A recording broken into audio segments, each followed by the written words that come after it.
Model. ஓகேங்களா? Okay அதுக்கு அடுத்தது வந்து மற்றவங்களுக்கு கொடுத்துருப்பேன். அது வந்து ஜஸ்ட் அவங்களோட பர்சனல் டீடைல்ஸ் எதுவுமே இல்லாதனால ஷேர் பண்ணியிருக்கேன். ஆனால் உங்களுக்கு ஐடியா கிடைக்கும். ஏன்னா நீங்கள் வந்து இதை பார்த்தா தான் உங்களோட ரிக்குவயர்மெண்ட் என்னன்னு சொல்லுவீங்க. அதுக்கேற்ற மாதிரி என்னால் ஒர்க் அவுட் பண்ண முடியும். சேஃப் ஃபார் வந்து எனக்கு வந்து 2 crores வேணும்னு கேட்டிருந்தாரு. அவரோட ரிக்குவயர்மெண்ட்டே அவ்வளோதான். Okay okay sir. ஓகேங்களா? அவங்களோட பசங்களுக்கு அவருக்கு 2 daughters. ஸோ அதுக்காக அவர் 2 crores கேட்டிருந்தாரு. ஸோ அதை ஓப்பன் பண்ணுங்க. 2 crores மாடல்னு. ஆமா சார் இருக்கு. 15 years போட்டிருக்கீங்க SIP. ஸோ அவருக்கு வந்து இவ்வளோதான் அவரோட ரிக்குவயர்மெண்ட்டே என்கிட்ட சொன்னாரு. ஸோ அவருக்கு ரிக்குவயர்மெண்ட் நான் எப்படி கால்குலேட் பண்ணேன்னா 12% வந்தா எப்படி 15% வந்தா எப்படின்ற மாதிரி கால்குலேட் பண்ண 2. Okay sir. அப்போ 12%ன்றதுக்கு வந்து SIP வந்து அவர் 42,000 பண்ணணும். கண்டிப்பா மந்த்லி. ஆமா மந்த்லி 42,000 அவர் வந்து ஃபார் 15 years பண்ணாதான் 2 crores ரீச் பண்ண முடியும். Okay okay sir. ஓகே ஓகேங்களா? அதுக்கப்புறம் வந்து 15% வரணும்னா அவர் SIP வந்து 32,000 பண்ணா போதும். ஆனா 15% வர்றதுக்கு நான் சொன்னேன் பாத்தீங்களா, as and when market is down கம்பல்சரியா அவர் வந்து கையில இருக்கிற அமௌண்ட் ஏதோ அந்த டைம்ல இருக்கிற அமௌண்ட்டை அதை கண்டினியூ பண்ணிட்டே இருக்கணும். கண்டிப்பா ஆமாங்க சார். அப்பதான் வந்து we can expect 15%ங்க மினிமம் சொல்றேன் நான். ஆமா சார் கண்டிப்பா. ஓகேங்களா? அப்போ வந்து Stepup SIP அவர் வந்து 10% இன்க்ரீஸ் பண்றேன்னு சொல்றாரு உங்களை மாதிரியே. Okay sir. ஓகே. அப்போ இன்க்ரீஸ் பண்றதுக்கு வந்து இன்னைக்கு டேட்ல வந்து அவர் வந்து 24,000 ஸ்டார்ட் பண்ணா போதும் monthly. Okay okay sir. Okay. So scenario 2 வந்து 15%க்கு இருக்கிற மாதிரி இருந்தா 20,000 ஸ்டார்ட் பண்ணா போதும். 19,500. Okay okay sir. ஸோ இப்போ வந்து அதுக்கு அடுத்த பேஜில் போனீங்கன்னா அந்த கேஷ் ஃப்ளோ தெரியும். இந்த மாதிரி அவர் வந்து வருஷம் வந்து 12% 5 lakhs இன்வெஸ்ட்மெண்ட் பண்ணுறாரு. ஸோ அது எப்படி க்ரோ ஆகுது அட் 12% அட் 15% பார்த்தீங்கன்னா உங்களுக்கு தெரியும். சார் இந்த ஸ்டெப்அப்ல இயர் வைஸ் போட்டிருக்கீங்களா சார்? 12%க்கு ஒன்று 15%க்கு ஒன்று. ஆனுவல் இன்வெஸ்ட்மெண்ட்டே 2,90,000 தான் பண்ணணுமா? என்னது சார் இந்த ஸ்டெப்அப்ல அந்த 2 crore இதுல போட்டிருக்கீங்களா சார் கீழே தேர்ட் பேஜ் இல்லைங்களா? ஆனுவல் இன்வெஸ்ட்மெண்ட் சொல்லிட்டு. ஆமா. அது அப்புறம் பர் மந்த் என்ன ஆகுது சார்? ஒரு அதுக்கு ஸ்கீம் தான் போட்டிருக்கீங்களா அது? ஆமா ஆனுவல் இன்வெஸ்ட்மெண்ட் 2,90,000 தான் ஃபர்ஸ்ட் இயருக்கு சொல்றேன் நான். அதுக்கப்புறம் பாருங்க வருஷம் இன்க்ரீஸ் ஆயிட்டே போகுது.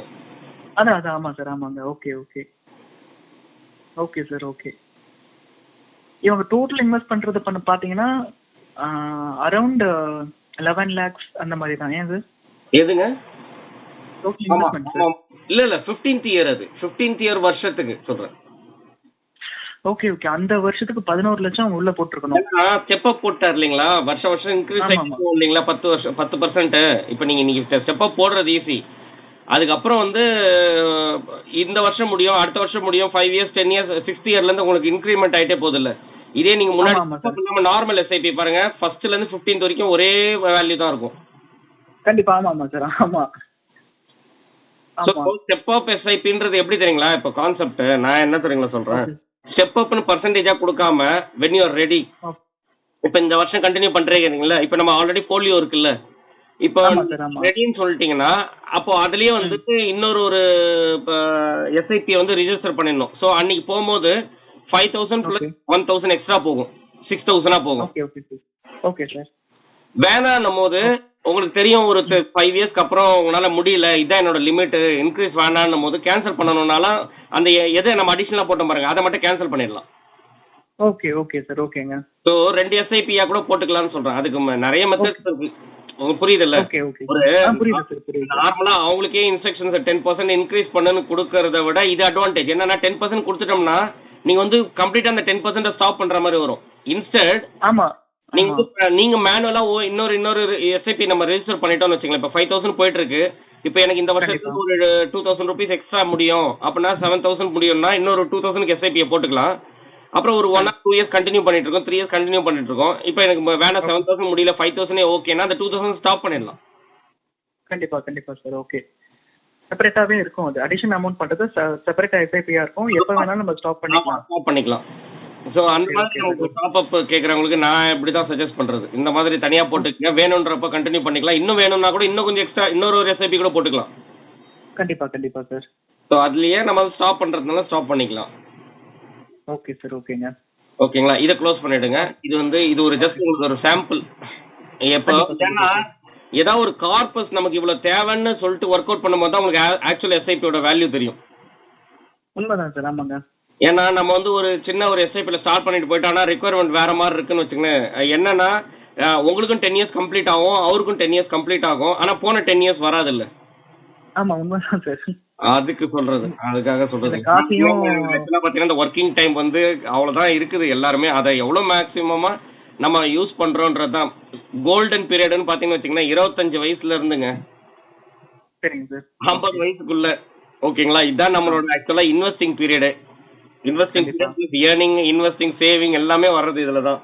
இந்த டைம்ல நம்ம எப்படி ஒர்க் அவுட் பண்றோமோ அதை பொறுத்துதான் நம்மளோட ஃபியூச்சர் இருக்கு. கண்டிப்பா சார். நம்ம ஃபியூச்சர் நம்ம ஃபேமிலியோட ஃபியூச்சர்னு சொல்றேன் நான். ஏன்னா இப்போ நம்ம ரியலைஸ் பண்ணி என்ன ஆகும்னா ஆக்சுவலா என்னோட வீடியோஸ்ல எல்லாம் சில அனிமேஷன் வீடியோஸ் மாதிரிலாம் போடுறதுக்கு இருக்குங்க ஃபியூச்சர்ல. அதுல காட்டுறதுக்கு இருக்கும். எப்படின்னா உங்களுக்கு வந்து ஒரு ஏணி மாதிரி வைப்பேன். ஒரு 25 வயசுல ஸ்டார்ட் பண்ணும்போது ஏணியை ஸ்லாண்டா வைப்போம். கார்பஸ் மேல இருக்கும். அந்த கார்பஸ் ஏறுறதுக்கு உங்களுக்கு ஏணியில ஸ்லாண்டிங்கா அப்படி ஏறிட்டு மேல போக முடியும். ஓகேங்களா? வருஷம் கம்மியாக அந்த ஏணியோட ஆங்கிள் வந்து ஸ்டீப்பா வெர்டிகல் ஆயிட்டே வரும். ஓகே, அது நல்ல ஒரு பிக்சரல் ரெப்ரசன்டேஷன் தான் அது. கண்டிப்பா மக்களுக்கு வந்து புரியும். ஏன்னா 25 yearsல நீங்க ஈஸியா ஏறி போயிடலாம். ஒரு ஸ்லோப்ல ஏறி போற மாதிரி போயிடலாம். கண்டிப்பா. இப்பெல்லாம் விட்டுட்டு நம்ம ஒரு 35 years 40 அப்புறம் 50 yearsல ரியலைஸ் பண்றவங்க வந்து பாத்தீங்கன்னா 55ல எனக்கு வந்து இந்த கார்பஸ் தேவை, ஒரு 5 yearsல வேணும்னு வச்சுங்களேன். வெர்டிகலா நம்ம மேல ஜம்ப் பண்ணி அதை எடுக்கிறதுக்கு ட்ரை, அவ்வளவு எஃபர்ட் வேணும். கண்டிப்பா. ஆமாங்க சார், உண்மைதான் அது. இதோட நம்ம இந்த வீடியோட எண்டுக்கு வந்தாச்சு. உங்களுக்கு இந்த வீடியோ பிடிச்சிருக்கோன்னு நம்புறேன். இந்த வீடியோ பிடிச்சிருந்தா லைக் பட்டனை ப்ரெஸ் பண்ணுங்க. அது எனக்கு வந்து இன்னும் நிறைய வீடியோஸ் போடுறதுக்கு மோட்டிவேஷனாக இருக்கும். உங்களோட ஒப்பீனியனை வந்து கமெண்ட் செக்ஷனில் போடுங்க. மியூச்சுவல் ஃபண்ட்ஸில் இன்ட்ரெஸ்ட்டாக இருக்கிற உங்களோட ஃபேமிலி மெம்பர்ஸ், ஃப்ரெண்ட்ஸுக்கெலாம் வீடியோவை ஷேர் பண்ணுங்கள். அடுத்தது இன்னொரு இன்ட்ரெஸ்டிங்கான வீடியோவில் பார்க்குறேன். தேங்க்யூ ஃபார் வாட்சிங். Happy investing.